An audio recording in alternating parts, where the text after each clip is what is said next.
আমি শুধু এই আয়াতের তর্জমা শুনাইতে চাই।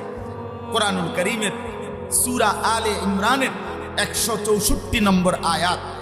মহান আল্লাহ রব্বুল আলামিন তিনি আমাদেরকে লক্ষ্য করে বলছেন, লাকাদ মান্নাল্লাহু আলাল মুমিনিন ইদ বাআসা ফীহিম রাসূলাম মিন আনফুসিহিম।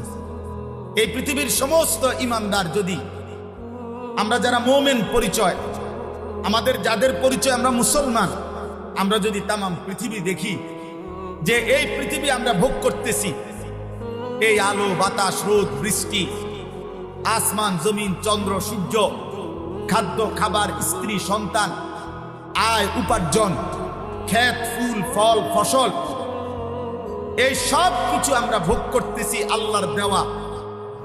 তো এটা যদি আমরা উপলব্ধি করি যে আলহামদুলিল্লাহ এগুলো আল্লাহ করে দিছে, অনেক বড় নেয়ামত, কিন্তু আমরা যদি আবার একটু চিন্তা করি, আল্লাহকে বলি, আল্লাহ এই যেগুলো আপনি আম করে দিছেন, আচ্ছা শুকরিয়া আপনি দিছেন, কিন্তু এগুলো তো আপনি কাফের মুশরিক বেঈমানদেরকেও দিছেন,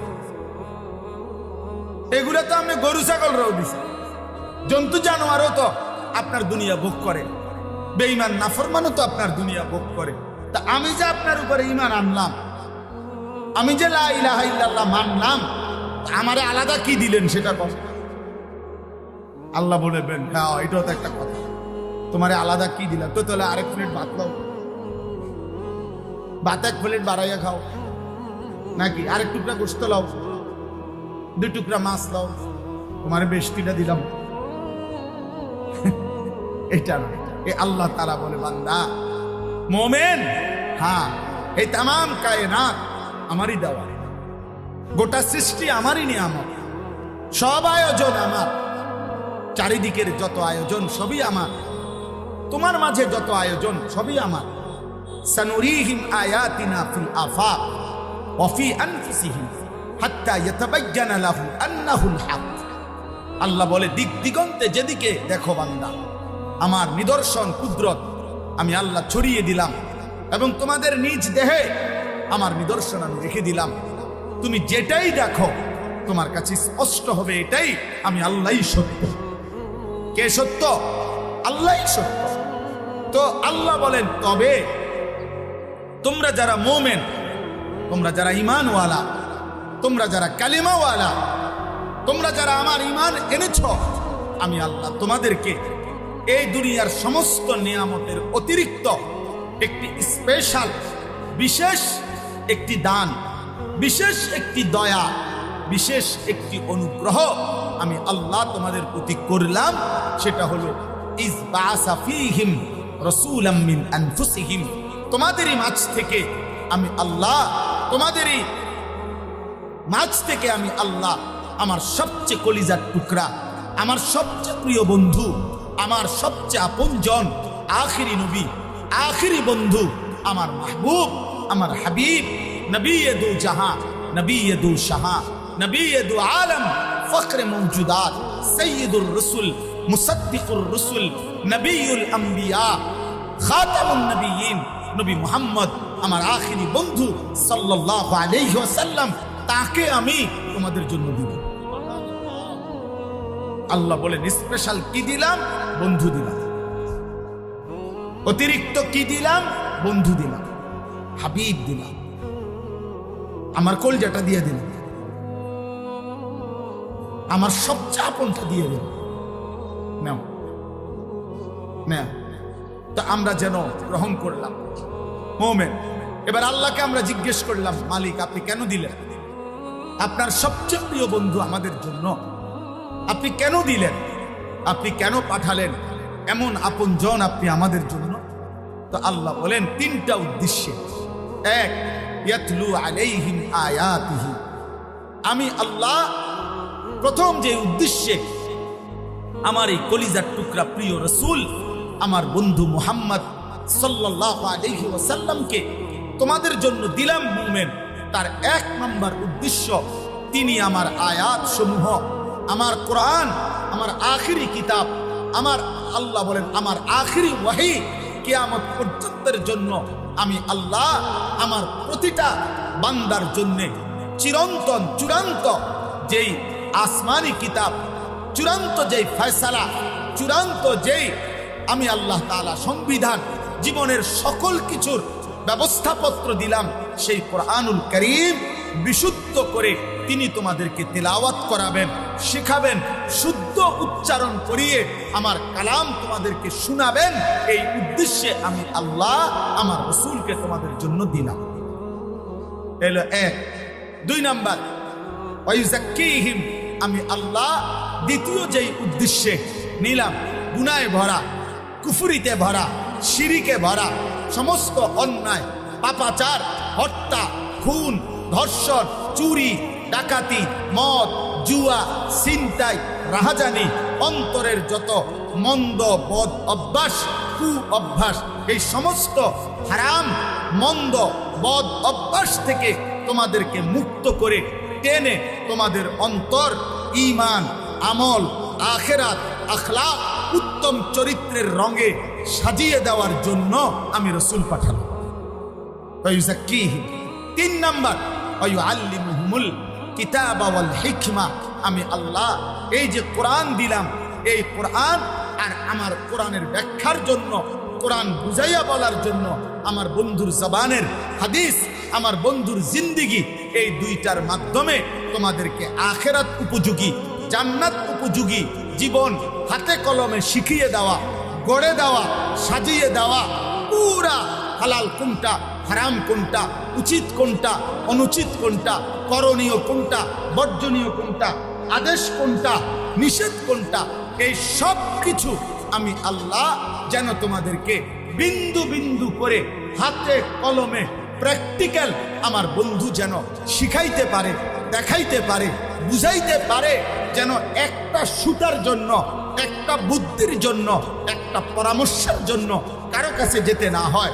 রাতের যত মাসআলা, দিনের যত মাসআলা, একাকিত্বের যত বিষয়, রাজপথের যত বিষয়, বাজারের যত বিষয়, সংসারের যত বিষয়, যত কিছু বলো, খাদ্য বলো, পেশাব বলো, ঘুম বলো, নিদ্রা বলো, স্বামী স্ত্রীর একাকিত্ব বলো, রাত গভীরের অন্ধকারের একাকিত্ব বলো, আর বাজার, আর মাঠ, আর হাট, আর ঘাট, আর উপার্জন, আর রাষ্ট্র, আর পরিচালনা, সব কিছুতে যেন তিনি তোমাদেরকে আমার মানসা মতো, আমার চাহিদা মতো কোরআন সুন্নাহর আলোকে জীবন সাজিয়ে দিতে পারেন, গড়ে দিতে পারেন।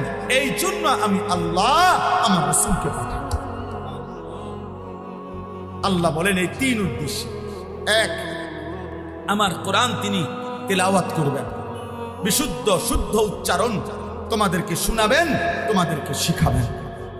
হযরত আব্দুল্লাহ ইবনে মাসউদ রাদিয়াল্লাহু তাআলা আনহু, তার থেকে বর্ণিত হাদিস আছে, নবী সাল্লাল্লাহু আলাইহি সাল্লাম উনাকে একদিন বলছিলেন, ইবনে মাসউদ ইকরা আলাইয়াল কোরআন, রিয়াজুস সালিহিনের মধ্যে এই হাদিস আছে, তুমি আমাকে কোরআন পড়ে শোনাও, তেলাওয়াত করো আমার সামনে।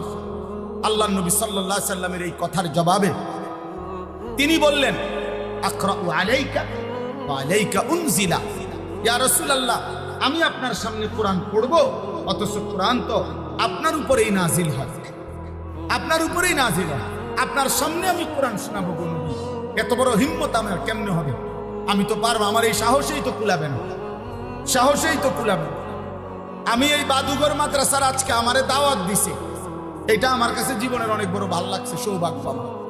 এই জন্য আমি মনে হয় গত 6 মাস না, গত 1 বছরের ভিতরে এই প্রথম আজকে মাহফিলে জাস্ট টাইমে আইছে। আমি গত 6 মাস 1 বছরে কেউ বলতে পারবে না মাহফিলে টাইম মতো পৌঁছতে পারছি, কোনো না কোনো জ্যামে, কোনো না কোনো বেজালে। কিন্তু আমি বলছি না, এটা বাদুঘর মাদ্রাসার মাহফিল। বাসায়ও বলে রাখছি, রাত্রে ঘুমের থেকে উঠবো শুধু দৌড়, ড্রাইভারের বলছি গাড়ি যেন রেডি থাকে, 1 মিনিট যেন এদিক সেদিক না, ঠিক টাইম মতো এসে বলছি। আলহামদুলিল্লাহ, আল্লাহ আনাইছে, পথে কোনো জ্যাম বাড়ছে না। আল্লাহ কবুল করেন। আল্লাহ বড় হুজুর রাহমাতুল্লাহ আলাইহির কবর সহ, আমাদের আল্লামা মুনিরুজ্জামান সিরাজি রাহমাতুল্লাহ আলাইহির কবর সহ যত আসলাফ ও আকাবিরের কবর নূরে নূরে নুরানি করে। তো বলতেছিলাম, আমার ভাই হযরত আব্দুল্লাহ ইবনে মাসউদ বললেন, আমি পড়ব আপনার সামনে। নবী, আল্লাহর নবী বললেন, ইন্নী উহিব্বু আন আসমাআহু মিন গায়রি। হ্যাঁ ইবনে মাসউদ, আমি মুহাম্মদ সাল্লাল্লাহু আলাইহি সাল্লাম, আমি কোরআন পড়তে যেমন ভালোবাসি, আমি অন্যের কাছ থেকে শুনতেও ভালোবাসি। তুমি শুনো। হযরত আব্দুল্লাহ ইবনে মাসউদ বলেন, আমি সূরা নিসা নবীর সামনে তেলাওয়াত শুরু করলাম, মাথাটা নুয়ে একটানা 40 আয়াত আমি যখন রাসূলুল্লাহর সামনে পড়লাম, 40 নম্বর সূরা নিসার আয়াত, ফাকাইফা ইদা জিনা মিন কুল্লি উম্মাতিন বিশাহিদ ওয়া জিনা বিকা আলা হাউলাই শাহীদা, এটা হলো 40 নম্বর আয়াত। তিনি বলেন, এইখানে আসার পরে নবীজি আমাকে বললেন, হাসবুকাল আন ইবনে মাসউদ, এখন থামো, হয়েছে, যথেষ্ট। হযরত আব্দুল্লাহ ইবনে মাসউদ বলেন, আমি থামলাম এবং নবী সাল্লাল্লাহু আলাইহি সাল্লামের চেহারা মুবারকের দিকে আমার চোখ তুলে তাকালাম। এতক্ষণ তো আমি নিচেই ছিলাম, মাথা নুয়ে তেলাওয়াত করছিলাম। এবার নবী পাকের চেহারার দিকে তাকিয়ে দেখলাম, ফাইদা আইনাহু তাদরিফান, আল্লাহর নবীর দুই চোখ দিয়ে অঝরে পানি ঝরতেছে। আমার দোস্ত, আল্লাহর নবী সাল্লাল্লাহু আলাইহি সাল্লাম উম্মতের এক এক লাইন, সাহাবাদের নিজে যেমন আল্লাহর কোরআন তিলাওয়াত করছে, আবার সাহাবাদের জবান থেকে আল্লাহর কোরআন শুনে শুনে লাইনে লাইনে পুরা কোরআন বিশুদ্ধ তিলাওয়াত, সহিহ উচ্চারণ, পুরা মাখরাজ, পুরা তাজবিদ, সমস্ত নিয়ম তিলাওয়াতের বিশুদ্ধতা ঠিক করে এরপরে মুহাম্মদ আরবি তিনি কবরে তাশরীফ নিয়েছেন। এই জন্য আমি স্পষ্ট বললাম, সময় কমের কারণে লম্বা করতে চাচ্ছিলাম না, কিন্তু এই কথা স্পষ্ট।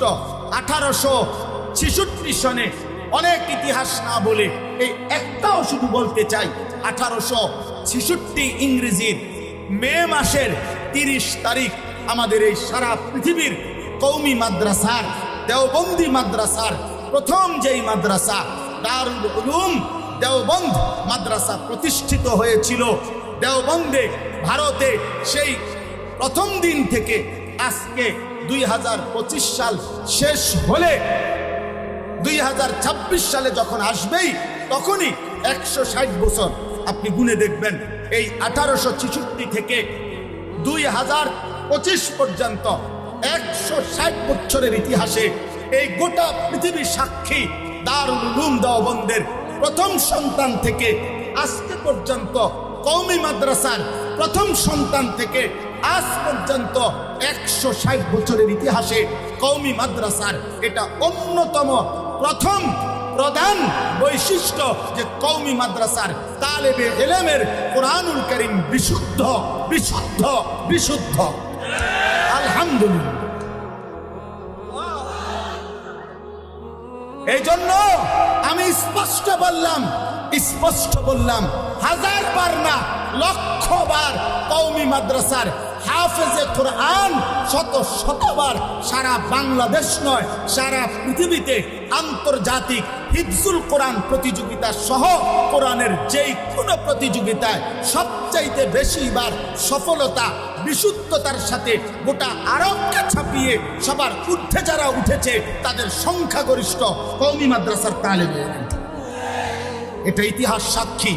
আজকের পৃথিবী প্রতিদিন দেখে বাংলাদেশের, শুধু বাংলাদেশের নওজোয়ান, বাংলাদেশের কিশোর হাফেজে কোরআন কওমি মাদ্রাসার তালেবে ইলম আন্তর্জাতিকভাবে বিশ্ববিজয়ী হাফেজে কোরআন।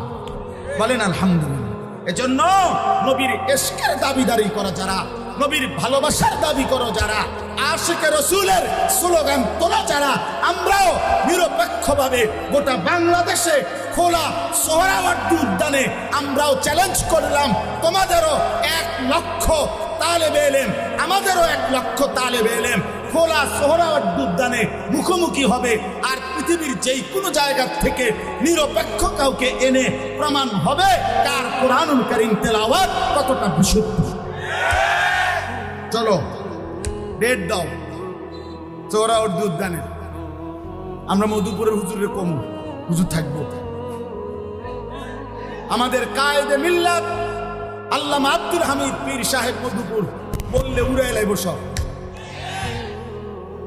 হ্যাঁ, এজন্য রাসূলুল্লাহ সাল্লাল্লাহু আলাইহি সাল্লামের জিন্দেগীর প্রথম মিশন, আল্লাহ তাকে পাঠানোর প্রথম মাকসাদ, এটার সাথে যাদের এত বেশি নিবিড় সম্পর্ক, নবী প্রেরণের প্রথম উদ্দেশ্য কোরআন বিশুদ্ধ তেলাওয়াত, কোরআনের সহি উচ্চারণ, কোরআনের পবিত্র উচ্চারণ, এটার সাথে যুগ যুগ ধরে যাদের এত সম্পর্ক, যেই কওমি মাদ্রাসাগুলোর শতভাগ ছাত্র কোরআন শরীফ বিশুদ্ধ করে রাসূলুল্লাহ সাল্লাল্লাহু আলাইহি সাল্লামের এই আমানতকে হেফাজত করছে, তারা এই মিথ্যাবাদী, তারা নবীর দুশমন হবে।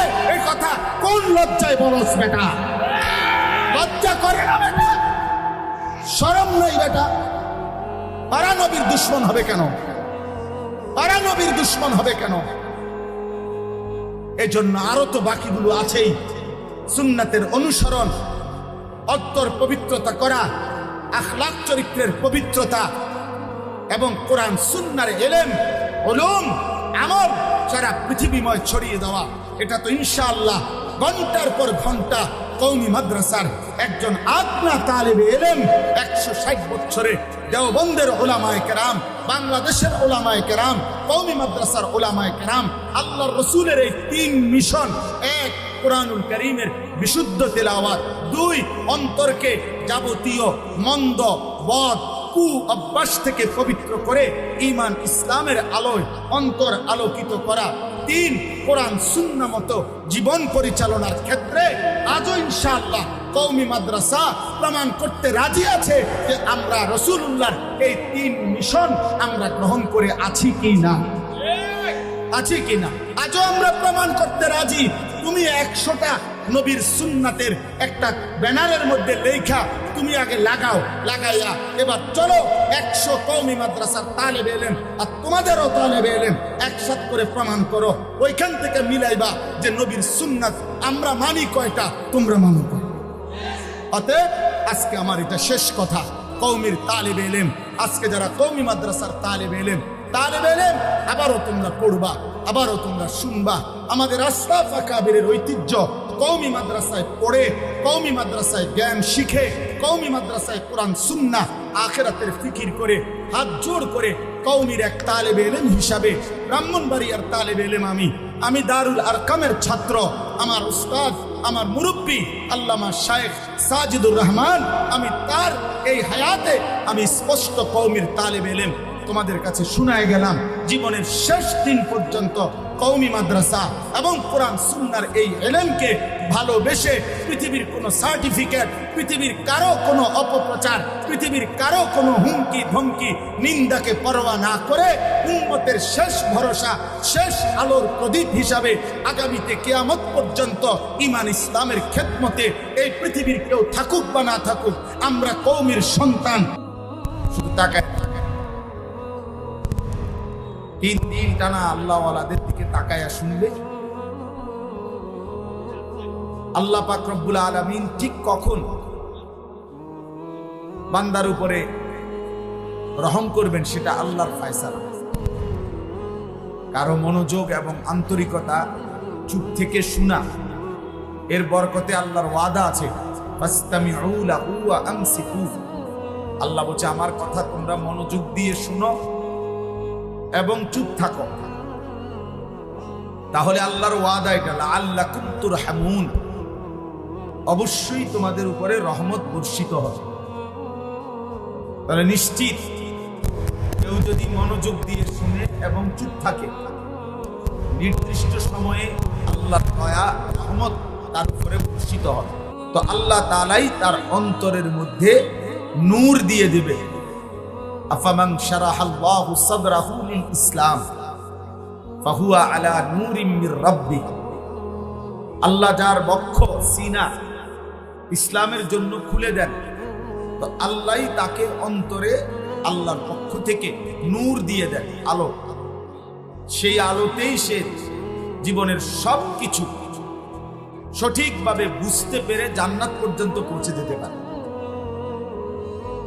এজন্য ইলম কিন্তু প্রতিদিনকার পড়া মুখস্থ রাখা এতটুকুই না। প্রতিদিনকার পড়া কেউই মুখস্থ রাখতে পারে না।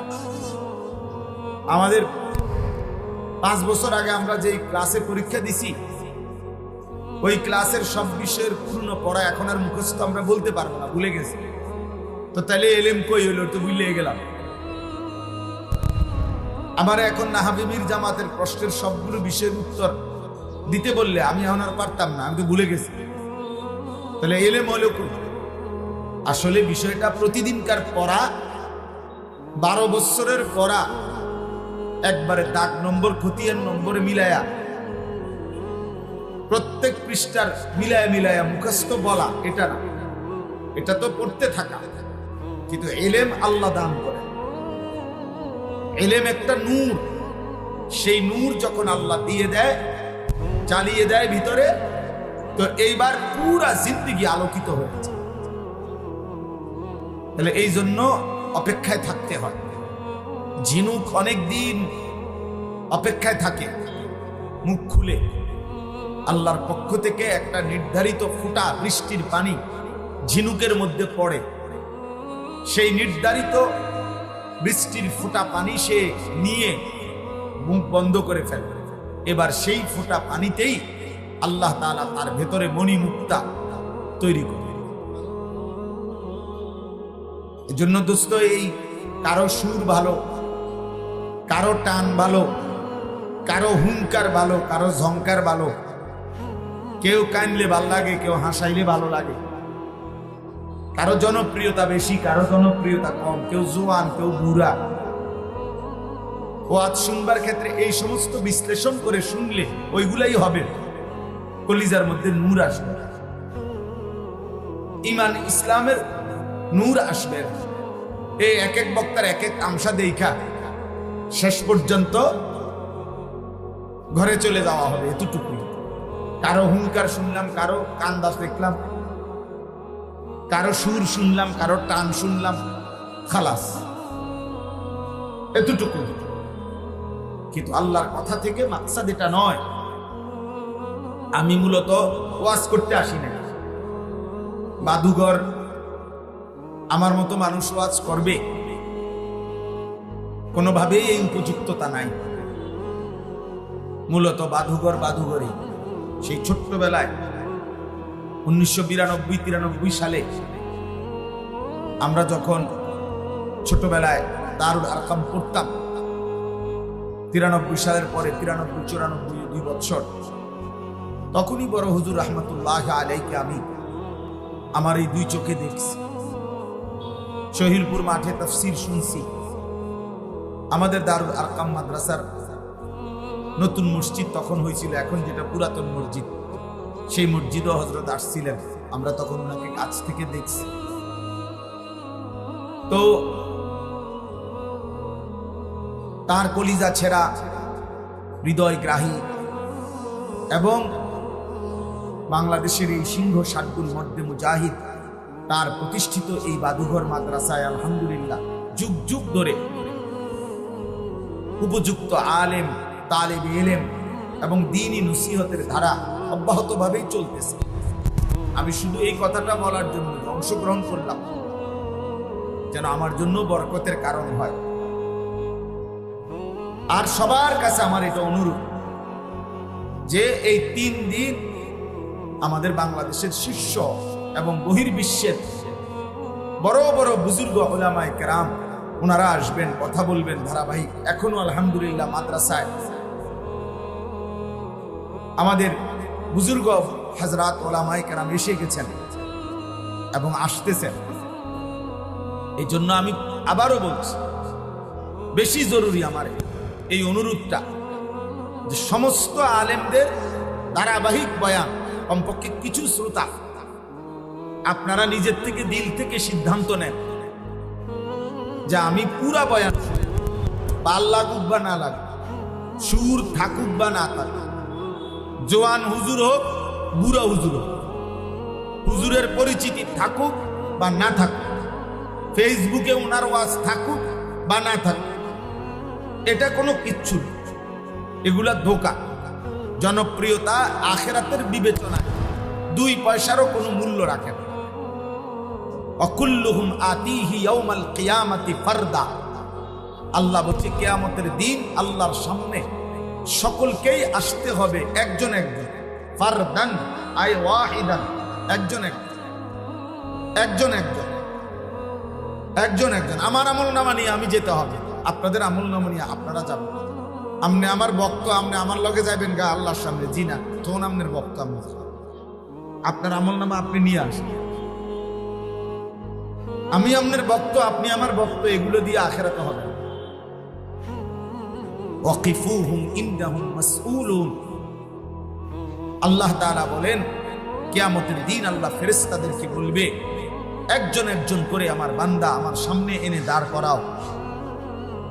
আমি আল্লাহ আজ আমি নিজেই জিজ্ঞেস করব, আমি আল্লাহই জিজ্ঞেস করব, আমার বান্দা আমার 60 বছর আমার হিসাব দাও, আমার এক এক লোকমা খাবারের হিসাব দাও, আমার একটা একটা নিঃশ্বাসের হিসাব দাও, আমার এক এক ঢোক পানির হিসাব দাও, আমার দেওয়া তোমার হায়াতের প্রতি বিন্দু নিয়ামতের হিসাব আজ আমাকে দাও,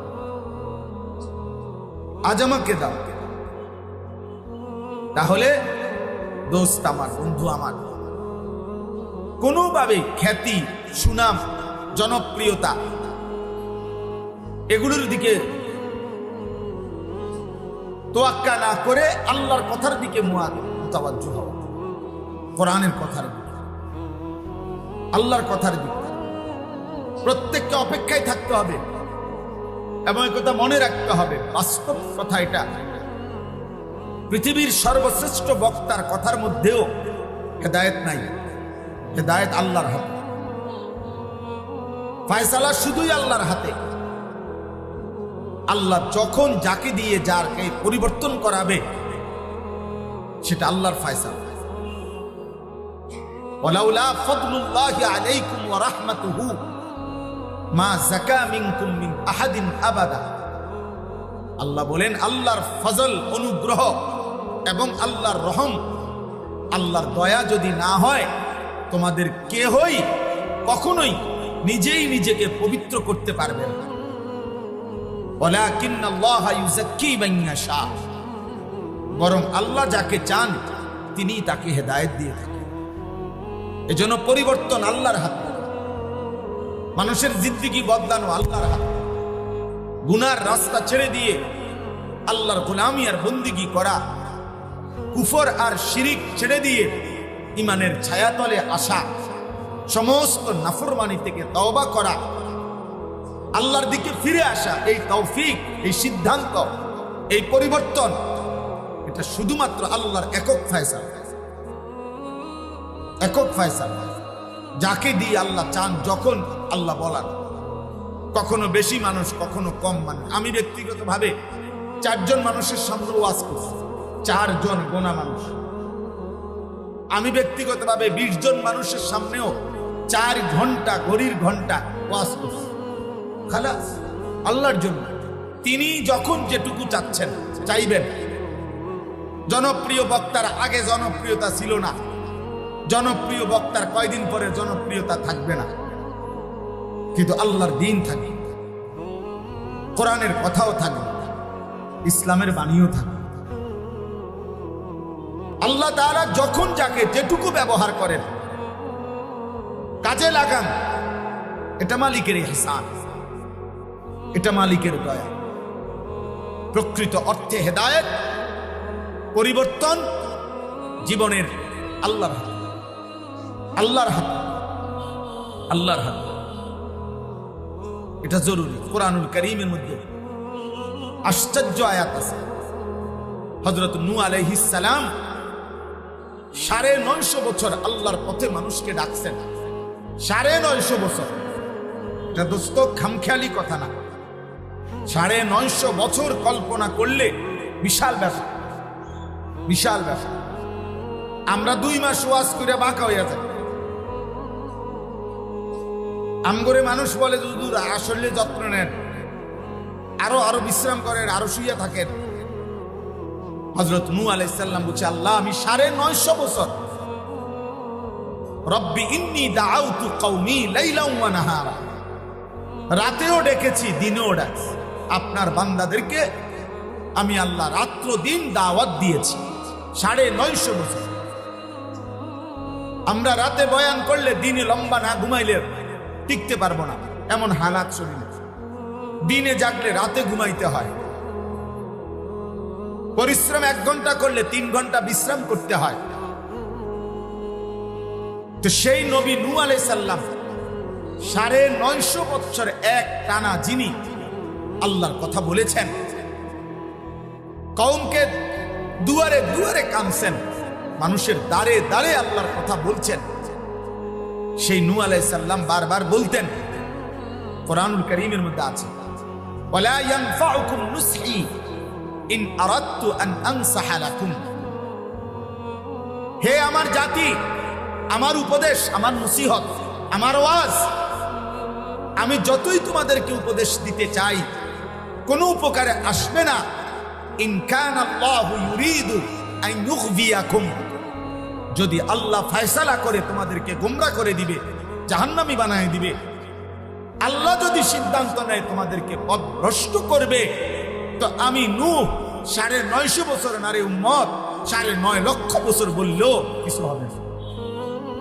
হুয়া রাব্বুকুম ওয়া ইলাইহি তুরজাউন, তিনি তোমাদের রব, তার কাছেই তোমাদেরকে ফিরতে হবে। এর চাইতে স্পষ্ট আয়াত আর কি হতে পারে?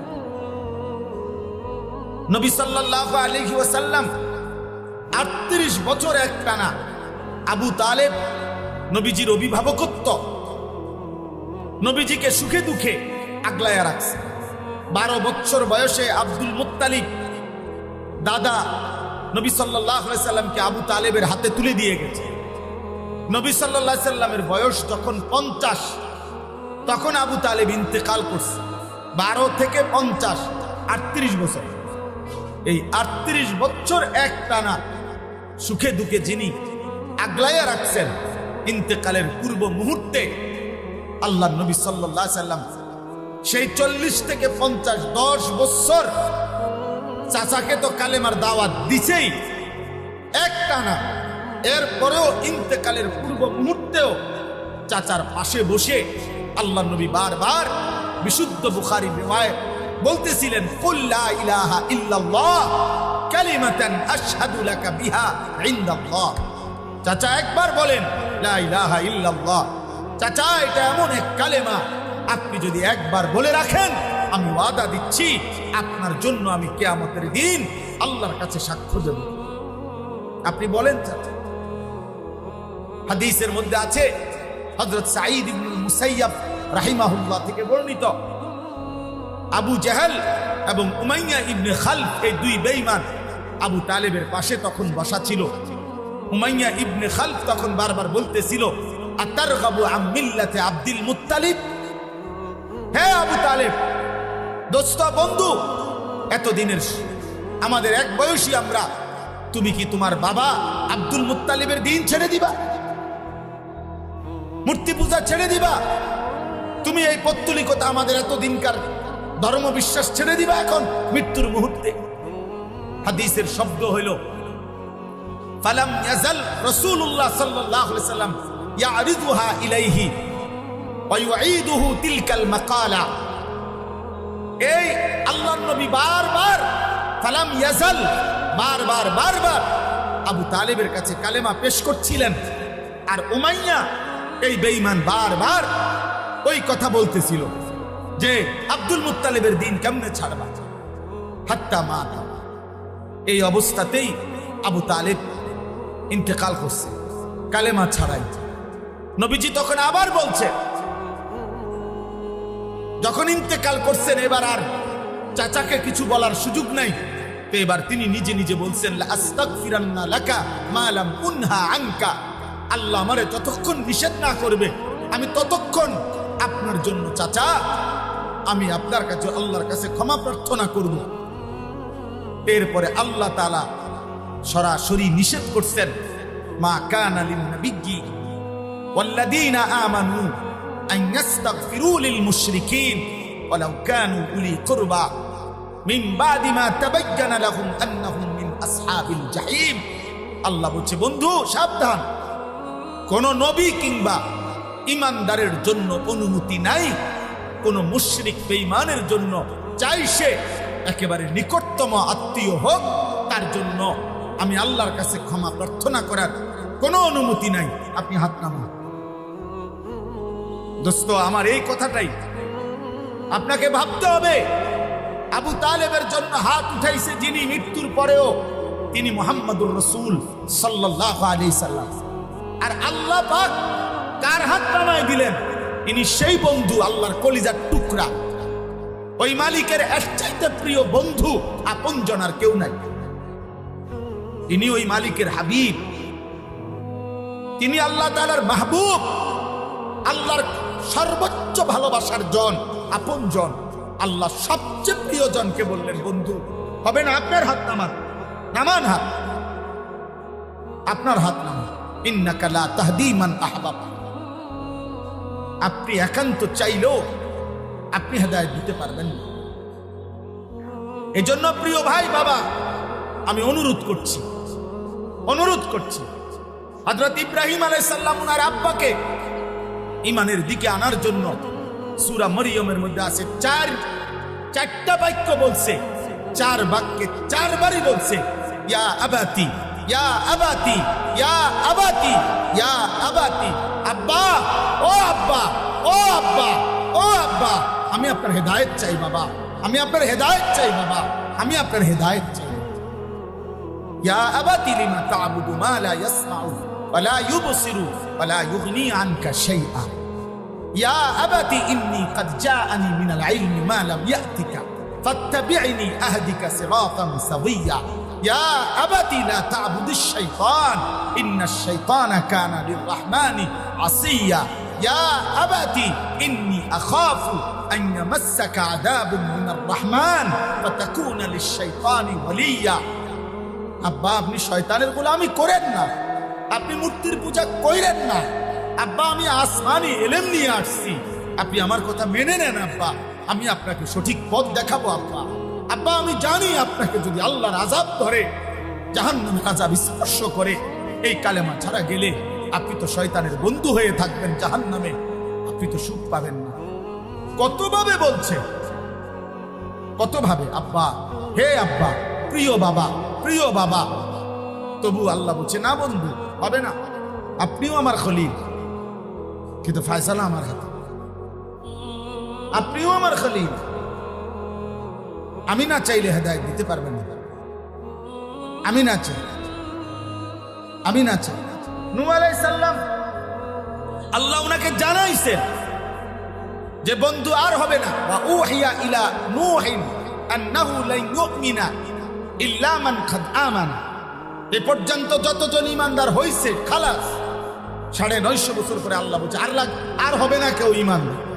নূহ আলাইহিস সালাম তবুও মৃত্যুর পূর্ব মুহূর্তে, ছেলেটার মৃত্যুর পূর্ব মুহূর্তে কিনান আবারও চাইছে ইয়া বুনাইয়ার কাম মা'ানা ওয়া লা তাকুম মা'আল কাফিরিন। আল্লাহ বলছে না হবে না। আল্লাহ বলছে আপনি নবী, কথা সাবধানে বলেন, আপনি ভুল করলে হবে না। ফালা তাসআলনি মা লাইসা লাকা বিহি ইলম ইন্নী আইযুকা আন তাকুনা মিনাল জাহিলিন। আল্লাহ বলছে নো, ভুল করবেন না, আপনি আমার নবী, আপনি অবুঝ মানুষের মতো আচরণ করবেন না। আপনি কেন হাত তুললেন আবার? আপনাকে আমি বলছি আর কেউ ঈমানদার হবে না। এই জন্য দোস্ত, আমার অনুরোধ, 3 দিনের যত বুজুর্গ ওলামা কথা বলবেন, প্রিয় কিশোর ভাই, নওজোয়ান ভাই, তালেবে ইলম, তোমাদেরকে বলি, মাদ্রাসার দোস্ত আমার, সাথী আমার, কারো সুরে, কারো আওয়াজে, কারো চিৎকারে, কারো হুঙ্কারে তুমি এর দ্বারা প্রভাবিত না হও। তোমার হেদায়েতের অপেক্ষায় থাকো, তোমার বুক খুলে দাও মালিকের দিকে।